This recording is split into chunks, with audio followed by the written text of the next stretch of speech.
உங்களுக்கு பிடிச்சவங்களோட பிடிச்ச நாட்டை சுத்தி பார்க்கணுமா? தமிழ்நாட்டின் number 1 tourism company GT holidays. Call பண்ணுங்க 9940882200.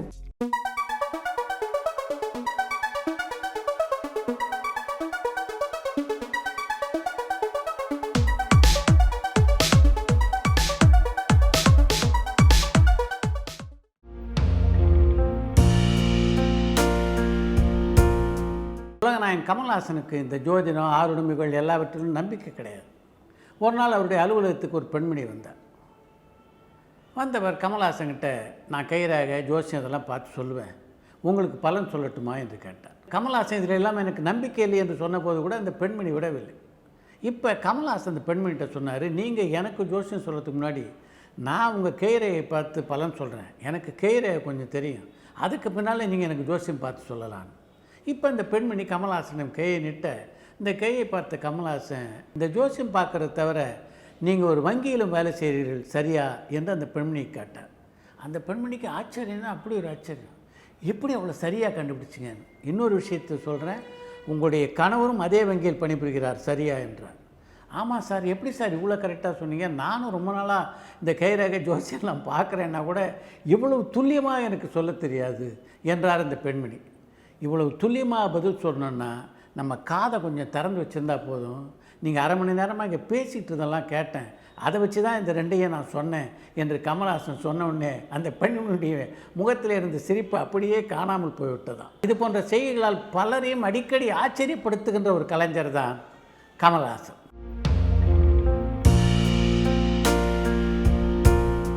பொதுவாக கவிஞருடைய வாக்கு அப்படியே பலிக்கும்னு சொல்லுவாங்க. இது கவிஞர்களுக்கு மட்டுமின்றி எழுத்தாளருக்கும் பொருந்தும் அப்படின்னு நான் நினைக்கிறேன். பல வருஷத்துக்கு முன்னாலேயே சுஜாதா ஒரு கருத்தை பதிவிட்டிருக்கிறார். இன்னும் சில ஆண்டுகளுக்கு பின்னாலே டிஜிட்டல் மார்க்கெட்டிங் ஒழுங்குபடுத்தப்படும். விடுமுறை நாட்களை கழிக்க விரும்புபவர்கள் ஊருக்கு வெளியே போய் மால்லையோ இல்லை ஊருக்கு வெளியே இருக்கின்ற தியேட்டர்லையோ படத்தை பார்த்து விட்டு அங்கேயே சாப்பிட்டு விட்டு வீடு திரும்புவார்கள் என்று அவர் பல ஆண்டுகளுக்கு முன்னாடி சொன்னது தான் இப்போது நடந்து கொண்டிருக்கிறது. அவர் சொன்னதில் நடக்காமல் போன விஷயம் 2. முதலாவது, தரமான படங்களுக்கு நல்ல வரவேற்பு கிடைக்கும் அப்படின்னு எழுதியிருக்காரு, அது இன்னும் நடக்கலை. இன்னொன்று, 4 தெருக்களுக்கு மத்தியிலே ஒரு டிஜிட்டல் தியேட்டர் உருவாகும் என்றார். மிக விரைவிலேயே அது நடக்க வாய்ப்பு இருக்கிறது அப்படின்னு நான் நினைக்கிறேன்.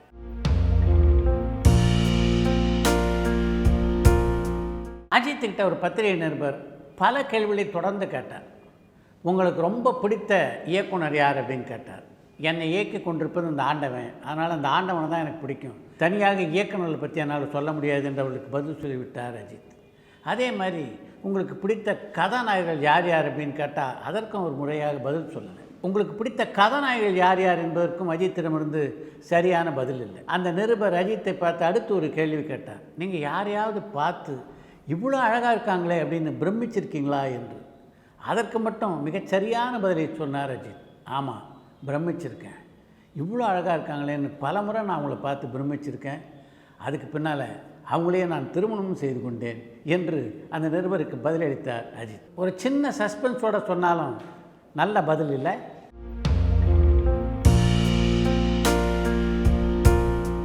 சங்கராபரணம் பட பாடல்கள் எஸ்பி பாலசுப்ரமணியத்துக்கு எந்த அளவுக்கு பெருமை சேர்த்தன அப்படின்றத பற்றி நாம் எல்லோரும் நன்கு அறிவோம். ஆனால் அந்த பாடல்கள் சாஸ்திரிய சங்கீதத்திலே அமைந்த பாடல்கள் என்பதனால் அந்த பாடலை பாட முதலிலே மறுத்தவர் தான் எஸ்பி பாலசுப்ரமணியம். ஒரு கட்டத்தில் சாஸ்திரிய சங்கீதம் தெரிந்த ஒருவரை அந்த படத்திலே பாட வைத்து விடலாமா என்று கூட யோசித்தாராம் அந்த படத்தினுடைய இசையமைப்பாளரான KV மகாதேவன். அப்போ அந்த பாடல்களை எல்லாம் எஸ்பி பாலசுப்ரமணியம் தான் பாட வேண்டும் என்பதிலே மிகவும் உறுதியாக இருந்தவர் KV மகாதேவனிடம் அப்போது உதவியாளராக இருந்த புகழேந்தி. அவர் அந்த பாடல்கள் எல்லாவற்றையும் தன்னுடைய குரலிலே பாடி ஒரு டேப் ரெக்கார்டரில் பதிவு செய்து அதை எஸ்பி பாலசுப்ரமணியத்துக்கு அனுப்பி, இந்த பாடல்கள்லாம் கேட்டு கேட்டு கேட்டு நீ பயிற்சி பெறு, ஆனால் அதே நேரத்தில் என்னுடைய பாடல்களோடு சேர்ந்து பாடாத, அப்போ உன்னுடைய குரலில் உள்ள தனித்தன்மை போயிடும், இதை கேட்டுட்டு பாடு, பாடி பயிற்சி பெற்றதுக்கு பின்னால் நிச்சயமாக இந்த பாட்டை உன்னால் பாட முடியும் என்று எஸ்பி பாலசுப்ரமணியத்துக்கு ஊக்கம் கொடுத்து அந்த பாடலை பாட வைத்தவர் புகழேந்தி. அப்படி புகழேந்தி ஊக்கம் கொடுத்து எஸ்பி பாலசுப்ரமணியத்தை பாடச் சொன்ன அந்த பாடல் தான் எஸ்பி பாலசுப்ரமணியத்துக்கு இன்னொரு தேசிய விருதையும் பெற்றுத்தந்தது.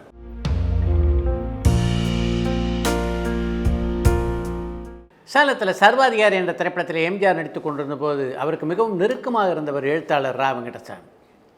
ஒரு நாள் 2 பேரும் டிஃபன் சாப்பிட்டு முடித்த உடனே இரவு இந்த படத்துக்கு போனோமே எப்படியாவது டிக்கெட் வாங்கி கொடுங்க என்று ரா வெங்கடசாமியிடம் கேட்டார் எம்ஜிஆர்.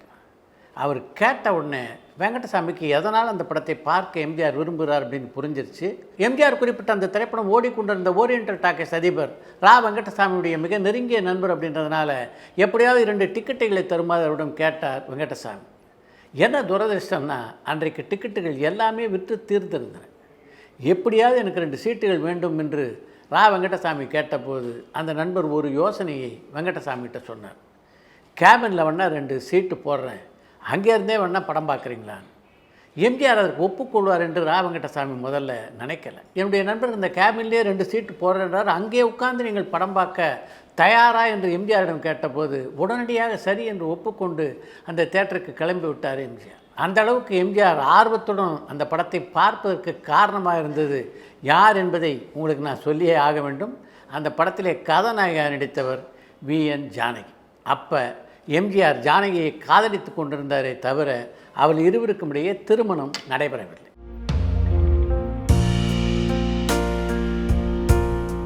ஆரம்ப கட்டத்தில் ஜி ராமகிருஷ்ணன் என்ற இயக்குனர்கிட்ட தான் பாக்யராஜ் உதவி இயக்குனராக பணியாற்றினார். அவரோட அவர் பணியாற்றிய காலகட்டம் பார்த்திங்கன்னா ரொம்ப கம்மி.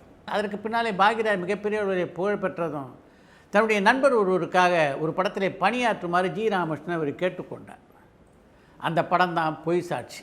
அந்த படத்தை ஜி ராமகிருஷ்ணன் இயக்குவதென்றும் பாக்யராஜ் அந்த படத்திற்கான திரைக்கதை வசனத்தை எழுதி அந்த படத்தில் நடிப்பது என்றும் முடிவாயிற்று. அப்போ ஏற்கனவே பாக்யராஜ் இயக்குனர் ஆகிவிட்டிருந்த காரணத்தினால அந்த படத்தினுடைய சில காட்சிகள் அவர் இயக்கவும் செய்தார். இப்போ எந்த நண்பருக்காக ஒரு படத்தை இயக்கி தரும்படி ஜி ராமகிருஷ்ணன் கேட்டாரோ அந்த நண்பர் அப்போ உள்ள சூழலில் பாக்யராஜ் பேர் அந்த படத்தில் போட்டால் தான் வியாபாரத்துக்கு நல்லாயிருக்கும், ஜி ராமகிருஷ்ணன் பேரை போட வேண்டாம் என்ற முடிவை எடுத்தார்.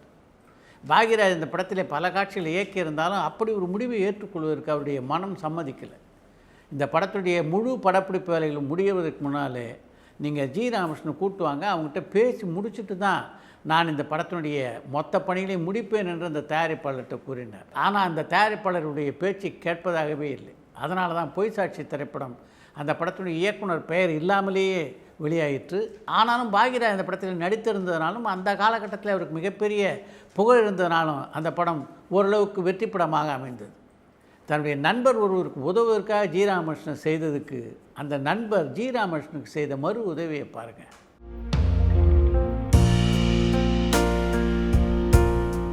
தமிழ் திரைப்பாடல்களை மிகவும் நேசிக்கின்ற ஒருவர் தான் ஆஸ்திரேலியாவில் வசித்து கொண்டிருக்கின்ற கானா பிரபா. திரைப்பாடல்களை நேசிக்கின்ற யாராவது எஸ்பி பாலசுப்ரமணியத்தை நேசிக்காமல் இருக்க முடியுமா? எஸ்பி பாலசுப்ரமணியத்தினுடைய பாடும் திறனாலும் பழகும் தன்மையாலும் ஈர்க்கப்பட்ட கானா பிரபா எஸ்பிபி பாடகன் சங்கதி என்ற பெயரிலே ஒரு அருமையான புத்தகத்தை வெளிக்கொண்டு வந்திருக்கிறார். எஸ்பி பாலசுப்ரமணியத்தை பற்றி தெரியாத பல தகவல்கள் அந்த புத்தகத்தில் இடம்பெற்றிருக்கின்றன. அந்த புத்தகத்திலிருந்து ஒரு தகவலைத்தான் இன்று உங்களோடு இந்த நிகழ்ச்சியிலே நான் பகிர்ந்து கொள்ள இருக்கிறேன். தேவாவுடைய இசையமைப்பில் மட்டும் எஸ்பி பாலசுப்ரமணியம் 300க்கும் மேற்பட்ட பாடல்களை பாடியிருக்கிறார். தேவா இசையமைத்த முதல் திரைப்படம் மாட்டுக்கார மன்னார். அதிலிருந்தே தேவா எஸ்பி பாலசுப்ரமணியத்தோடு சேர்ந்து பயணிக்க தொடங்கி விட்டார் என்று தான் சொல்ல வேண்டும். அந்த படத்துக்காக எஸ்பி பாலசுப்ரமணியம் பி சுசிலாவும் பாடிய ஒரு பாடல் தேவாவுடைய இசையிலே பதிவு செய்யப்பட்டது. அதுக்கப்புறம் தேவாவுக்கு இந்த சினிமா உலகிலே ஒரு அடையாளத்தை தந்த படம்னா அது மனசுக்கேற்ற மகாராசா என்ற திரைப்படம். அந்த படத்துலேயும் எஸ்பி பாலசுப்ரமணியத்துடைய பங்களிப்பு இருக்கிறது. தேவாவுடைய இசையமைப்பிலே பல பாடல்களை பாடியுள்ள எஸ்பி பாலசுப்ரமணியம் அவர் தன்னிடம் வேலை வாங்குகின்ற விதத்தை பற்றி எம்எஸ் விஸ்வநாதன்ட்ட அந்த அளவுக்கு பாராட்டி சொல்லியிருக்கிறார். நீங்கள் எப்படி ஒரு பாடலை நான் பாடுவதற்கு முன்னாலே பாடி காட்டி நான் எப்படி பாட வேண்டும் என்று எனக்கு சொல்லித் தருகிறீர்களோ அதே மாதிரி தான் தேவாவும். நான் ஒரு பாடலை பாடுவதற்காக போனால் முதல்ல அந்த பாட்டை பாடி காட்டி நான் எந்த மாதிரி அந்த பாடலை பாட வேண்டும் என்று எனக்கு சொல்லிவிடுவார் என்று எம்எஸ் விஸ்வநாதன் சொல்லியிருக்கிறார் எஸ்பி பாலசுப்ரமணியம். இது போன்ற பல சுவையான தகவல் அடங்கிய அந்த புத்தகம் எங்கே கிடைக்கும் அப்படின்றத பற்றி இந்த நிகழ்ச்சியினுடைய டிஸ்கிரிப்ஷன் பாக்ஸில் போட்டிருக்கோம். இந்த புத்தகத்தை வாங்க விரும்புபவர்கள் அந்த விலாசத்தை தொடர்பு கொண்டு அந்த புத்தகத்தை பெற்றுக்கொள்ளலாம். எஸ்பி பாலசுப்ரமணிய ரசிகர்களை பொறுத்தவரையிலே இந்த புத்தகம் ஒரு பொக்கிஷம் என்பதை மட்டும் சொல்ல நான் கடமைப்பட்டிருக்கிறேன்.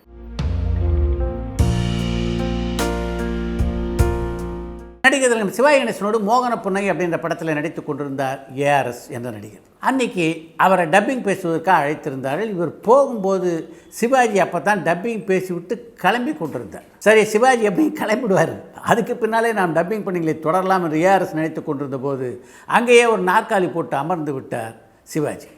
அன்றைக்கி உண்மையில் பார்த்தீங்கன்னா சிவாஜி இந்த டப்பிங்கை முடித்து விட்டு அமெரிக்காவிற்கு பயணமாக வேண்டும். ஆனால் தான் அன்றைக்கி அவசர அவசரமாக அந்த டப்பிங்கை முடிப்பதற்காக வந்தார் சிவாஜி. அண்ணே, நீங்கள் அமெரிக்காவுக்கு புறப்படணும், அதுக்கான பேக்கிங் வேலையெல்லாம் இருக்கும், அதனால் நீங்கள் கிளம்புறதா இருந்தால் கிளம்புங்க என்று பவ்யமாக சிவாஜியிடம் சொன்னார் ஏஆர்எஸ். அதுக்கு முக்கியமான காரணம் என்னென்னா, சிவாஜி அங்கே இருக்கும்போது நாம் பேசினோம்னா நிச்சயமாக டப்பிங்கில் கண்ணாபண்ணான்னு வளருவோம் அப்படின்னு ஏஆர்எஸ்க்கு தெரிந்திருந்தது தான். இவர் அப்படி சொன்ன உடனே சிவாஜி ஏஆர்எஸை பார்த்து, அதெல்லாம் எங்களுக்கு நல்லா தெரியும், நீங்கள் முதல்ல டப்பிங்கை பேசுங்க என்று ஏஆர்எஸை பார்த்து சொல்ல, வேறு வழி இல்லாமல் டப்பிங் பேச தொடங்கினார் ஏஆர்எஸ். அவர் பேசி முடித்த உடனே அவர் தோளில் ஒரு கை தட்டியது. அந்த கைக்கு சொந்தக்காரர் சிவாஜி. பரவாயில்லையே, நடிக்கிறது மாதிரியே நல்லா டப்பிங்கும் பேசுகிற என்று சிவாஜி ஏஆர்எஸை பாராட்டினார். அன்றைக்கி மட்டும் நான் சொன்ன உடனே சிவாஜி கிளம்பி போயிருந்தான்னா அந்த பாராட்டு எனக்கு கிடச்சிருக்காது. எப்பேற்பட்ட மாபெரும் கலைஞர், அவர்கிட்டேருந்து அப்படி ஒரு பாராட்டை பெறுவதுன்றது எவ்வளோ பெரிய விஷயம் என்று மெய் செலுத்தியிருக்கிறார் ஏஆர்எஸ்.